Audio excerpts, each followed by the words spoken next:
আসসালামু আলাইকুম, আশা করি সবাই ভালো আছেন। আমরা নোয়াখালীতে এসে পৌঁছেছি আলহামদুলিল্লাহ, আপনাদের দোয়ায়। আমরা এখানে এসে পানি কিনেছি। আমরা পানি ঢাকার থেকে নিয়ে আসি নাই। আমরা প্রাইভেটে করে যতটুকু আমাদের দুইটা গাড়িতে আমরা নিত্যদিনের সামগ্রী বন্যার্থীদের জন্য নিয়ে এসেছি। এখান থেকে আমরা পানিটা নিয়ে নিলাম।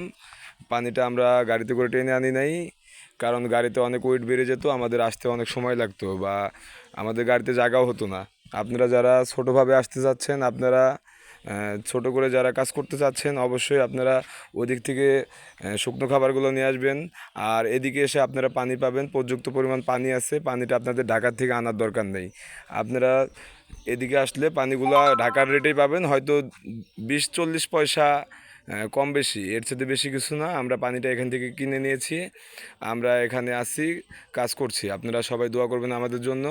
ভালো থাকবেন সবাই। আসসালামু আলাইকুম।